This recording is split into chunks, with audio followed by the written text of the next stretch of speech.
Hi, thanks very much for having me. I'm Emily from Ofcom. I'm Head of Children's Research. I'm going to take you through a combination of some of our quant and qual research. We run a big programme of children's research at Ofcom. So we have a big programme of quantitative research, which is in-home, face-to-face survey research with children aged 3 to 15, which we've been running for well over a decade now. We also have a programme of qualitative research where we talk to children aged 8 to 17, again, in-home, on video, and largely, where possible, that is the same children every year. So we go back to them and see what's been changing and how their media consumption and their lives and habits have changed. I'm focusing particularly on content, but actually that research covers a whole range of children's media use, their understanding, and lots around kind of online safety and those kinds of things as well. And it's all available on our website if you want to have a look at it. Today, I wanted to focus in particular on the kind of role of YouTube and traditional TV in the very loosest sense and how those two are fitting together. But before I start, I actually thought it would be good to start with the kids themselves and a little bit about what they say they like to watch. Like, sometimes I watch on YouTube, like, try not to laugh videos, and they make me laugh loads. At 9, we watch Love Island. You have to couple up, and the person who's not coupled up with someone when the deadline ends has to go home, and it keeps them doing it. And the last couple, I think they get 50 grand. I'm a little bit addicted to Hollyoaks, which I kind of hate myself for because it is terrible. So that's on my own because my family are proper, respectable people. What's your favourite thing to watch? RuPaul's Drag Race. Drag queens are so dramatic, it's like hilarious. Like people, men dressed up as women who compete on a show. Rama. Very stunning.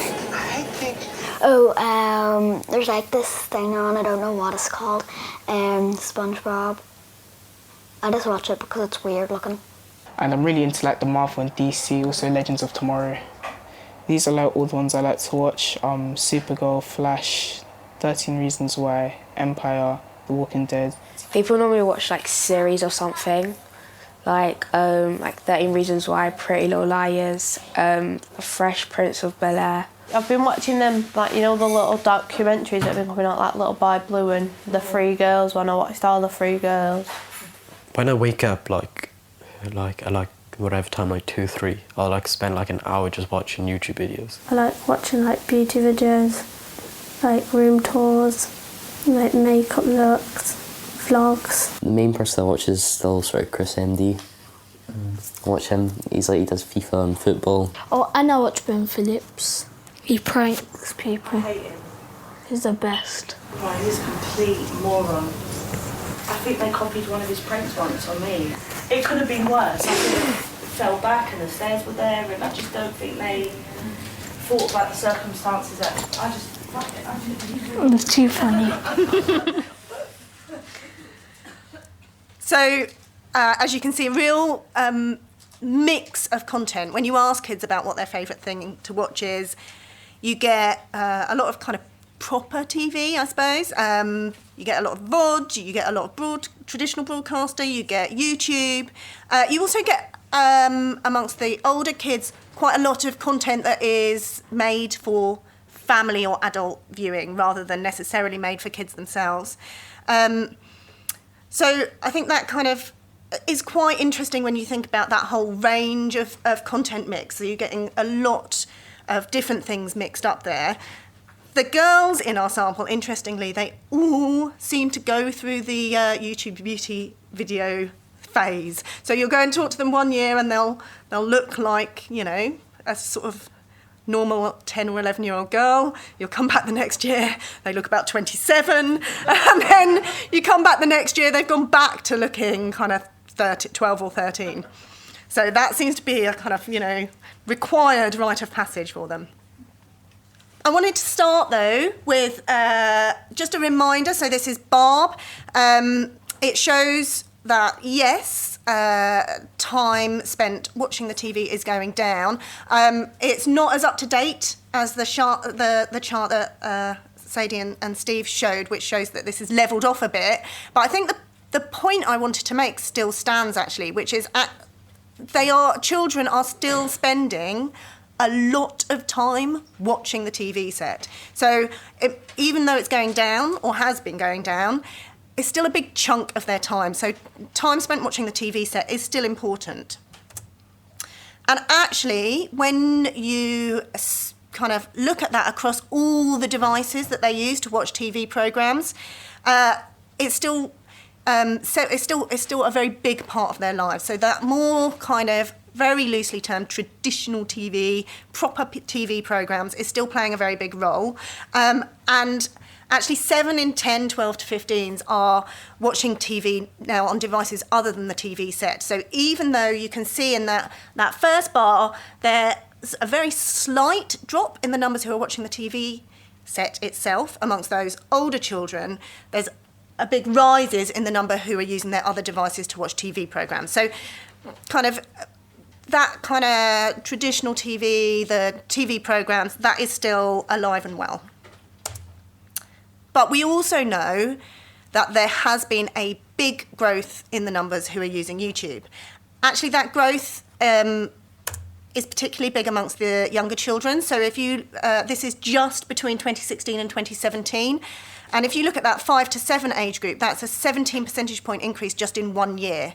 So that is rising rapidly. We also asked for the younger end of that age spectrum, whether they were using YouTube or the YouTube Kids app. And half of the 3 to 4s are saying they're only using the YouTube Kids app. So half of them are on standard YouTube. And a quarter of the 5 to 7s are saying they're only using the YouTube Kids app.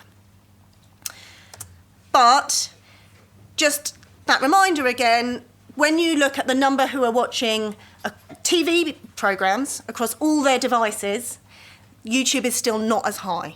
So more kids are still watching, especially for that younger age group, are still watching TV programmes across all those devices that they're using than are watching YouTube. However, when it comes to that older end of the age spectrum, and when you start talking about kind of resonance and memorability, actually YouTube is coming out top. So we gave them the list of all these TV brands and asked them which ones they had heard of, and YouTube came out as the one that 94% of those 12 to 15 said they'd heard of. A couple of caveats to put around these slides. The first is that we didn't include the on-demand players, so iPlayer wasn't in there, All4 wasn't in there, the ITV Hub wasn't in there, and that was that wasn't a kind of ideological thing. It was just was a kind of test for us, and there just wasn't space. So if we were going to do that again, I would want to kind of try and get a bit longer in that survey and include them and see how that sort of shakes that up. The other caveat, I think, is that this probably says more about brand awareness and perception than it does necessarily about use. So if you think about the way that kids engage with something like BBC or ITV, they are probably much more likely to recognise the TV programme brand or the character brand than they are necessarily likely to recognise the channel brand. But even so, I think what is really interesting here is just how resonant and memorable the kind of YouTube brand is with that 12 to 15 age group. We also asked kids what it is they like to watch on YouTube. So it's not as granular as we would like it to be in an ideal world, but we've kind of done these loose buckets of types of content. What I think there's a couple of things that are quite interesting about this. The first is, if you look down at those youngest children, the 3 to 4s, you've got half of them saying that their favourite thing to watch is those kind of cartoons, animations, mini movies, or songs. And I know from personal experience that there are an awful lot of Wheels on the Bus cartoons out there that they like to watch over and over again. But it's kind of not that dissimilar to more traditional TV content. You've also got a very small amount, that small green bar at the top, which is whole programmes and films. But actually, we also ask what they ever watch, and the numbers who ever watch that kind of content is quite a bit bigger. So there are quite a lot of kids who are watching that kind of more traditional TV.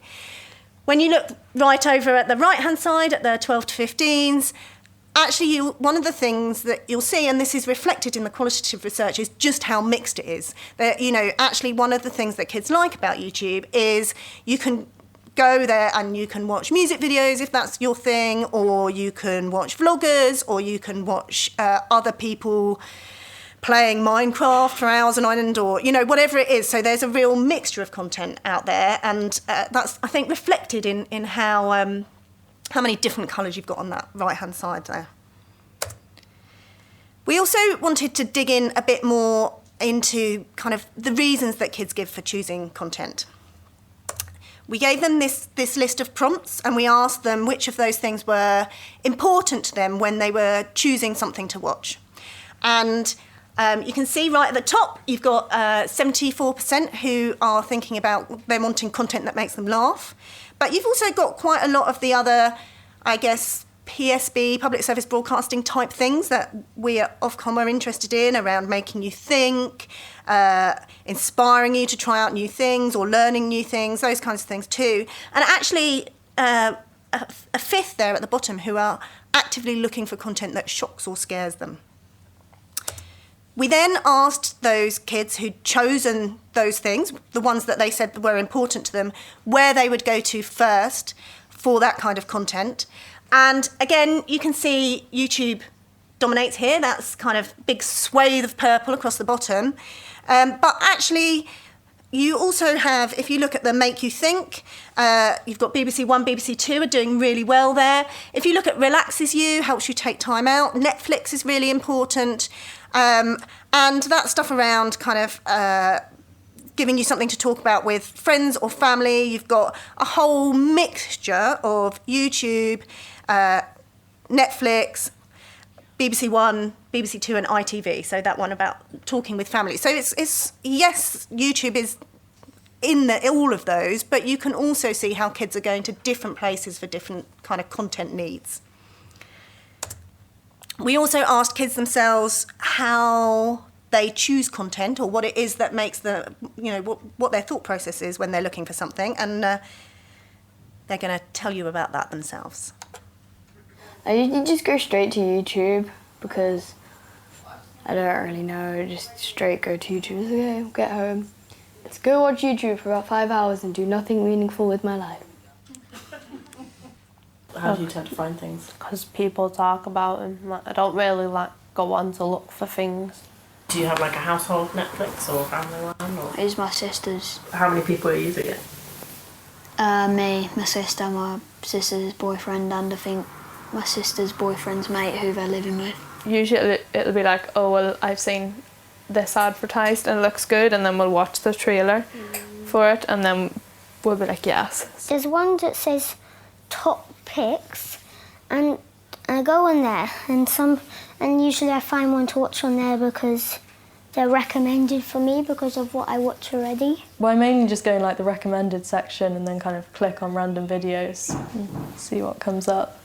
There's this thing where like you swipe it and then like a new video comes up, or like you just leave it and a new video comes up, and I just watch that. Like I normally watch videos on this, so like if you click it, like it shows videos, and then like once it's done, it will just like switch. Most of the old movies, like the graphics and the quality, it's not. I'm not interested in that. I'm just more interested in like high quality and HD and stuff like that.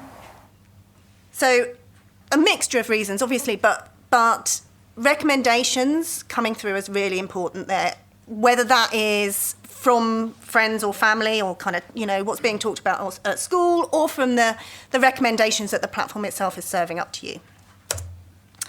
We were also interested in the extent to which kids were interested in and felt they were getting content that reflected them and their lives. So we asked the 12 to 15s, whether they thought it was important that there was content out there that included people their age, people doing the same sorts of things that they and their friends did, or in the same part of the country, or that looked like them. And you can see that those two top bars were the ones that came out kind of as most likely to be thought to be important by 12 to 15. So seeing people their age and seeing people doing the same sorts of things that them and their friends do. We also asked both the 8 to 11s and the 12 to 15s whether they think that there is enough of those kinds of programmes. Actually, those two that came out as important amongst the 12 to 15s seem to be doing best. There's still a chunk of kids who don't think there's enough, but they seem to be doing the best. But if we look at the 8 to 11s, the ones they're most likely to say there is not enough of is programmes that show children that look like me. So that's over a third of 8 to 11 saying there's not enough of that kind of content. And if we look at the 12 to 15s, 4 in 10 say there's not enough programmes that show children that live in the same part of the country as me. We also asked, again, those 12 to 15s, where they thought was best at providing that kind of content. Again, YouTube is doing pretty well here, in the purple at the bottom. Actually, that's probably not that surprising if you think about a lot of the kind of content that they are consuming on Netflix. A lot of it is user-generated content, and it's user-generated often by people who are quite like them, or at least are doing quite a lot to appear to be quite like them. So they're watching a lot of makeup videos or morning routine videos, and some of those will be by quite professional vloggers. Even those vloggers are working quite hard to look kind of touchable and, to look like they are quite like their audience. But also a lot of them will then be by people who are not very professional and who are really quite similar to those. So it's probably not a surprise, but it's still very kind of interesting that that's coming up so strongly there. We also talked to the children themselves about how they identify with content, who they see or which programmes they watch that they feel reflects them and reflects their lives. And I think it's quite interesting and quite reassuring, which is actually that there's quite a mix when you ask kids about who they identify with. It doesn't necessarily have to be somebody who looks just like them. Because it's always nice to see someone that you can kind of understand, but I don't think they have to look like you or be the same age as you for you to relate to them. So I guess you can find someone you relate to in a range of programmes. Like I find things for older, it's better. It explains stuff more than what if you was younger, it wouldn't really, because you're younger, you don't really understand. So it makes you think more. That's why I like the 3 years and the 13 Reasons Why, because it was all based on people my age that bad things had happened to, and that can actually happen to us also and stuff. What do you like about Acne Bridge? All the drama that happens and everything. Is there anything similar between your school and Yeah, there's a lot of arguments. There's always something new going on with the Kardashians, and it's kind of really interesting as well. Do you think you can relate to the Kardashians? Not really. I used to hate them. I just thought they were so self-centered and stuff. But then when I started watching the show, I was like, do you know what? They're actually quite funny. Because I think Chloe, her humour is very like me. She's a real dry humour. Being 12 and 13, Disney Channel and Nickelodeon are a bit too young, but then you can't really watch things on ITV and BBC because you feel like they're too old. So when you're in your tween and early teenagers, it's harder. But that's why people my age watch a lot of YouTube and Netflix, because you can kind of get anything on there. So that's it for today, but we have got tons and tons more. We publish the report, which is up on our website, but we also publish the raw data, so if you want to crunch it yourselves, you can. And we don't publish the videos for obvious reasons, but we do publish a kind of written report which It's got lots of quotes in it and pulls out all of the key themes from that. So happy to obviously pick up anything now, but also do go and have a look. And the 2018 report will be coming out in November, so keep an eye out for that too. Thanks.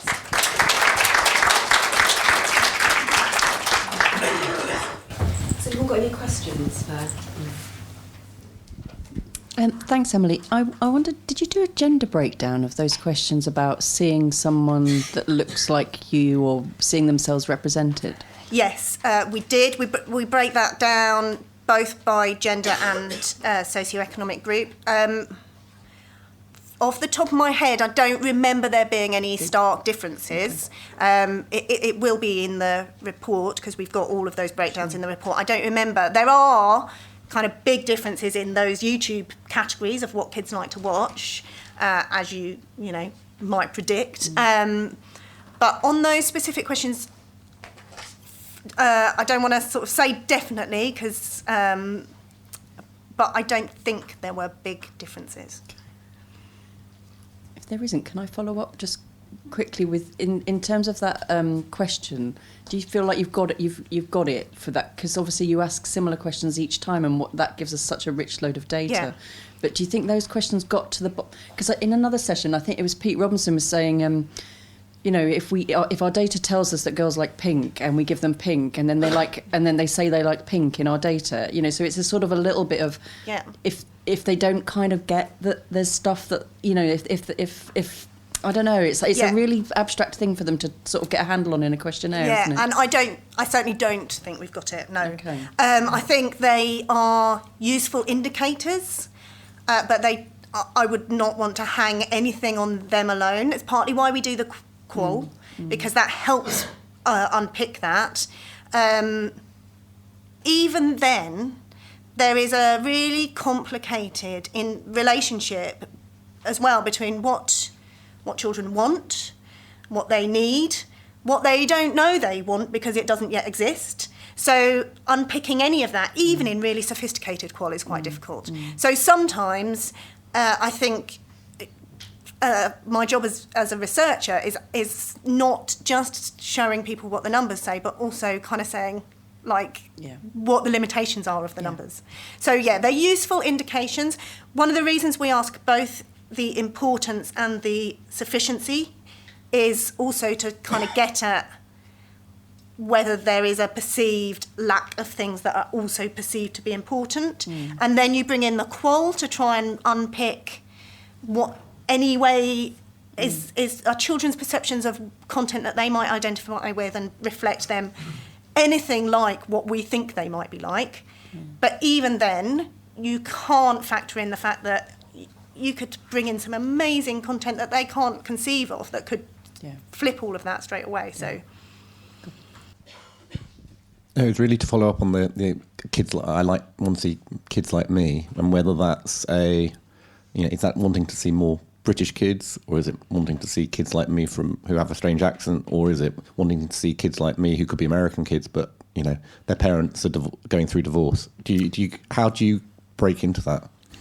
We try and break into it with the qual. Kids find it quite hard to articulate, even in very good qual. I think, and it will be quite different depending on the child and depending on their context. I think if I was going to generalise on that, I think the qual suggests it would probably be closest to the latter, in that it's less about,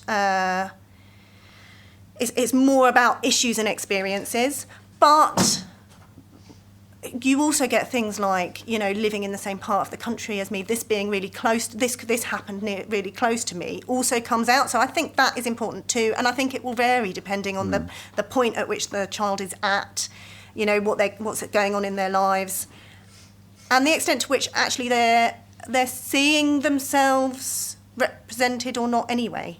So if you've got quite a lot of kids who do look like you and from similar parts of the country as you on screen, then it might be different to if you don't. That's not a very coherent answer, but it's kind of it's complicated and depends, I think. We we want to try and unpick that a bit more. So. Thank you very much. So the presentations will be available on the Children's Media Conference website, so you will be able to access these again after the conference. But if we could just thank our speakers again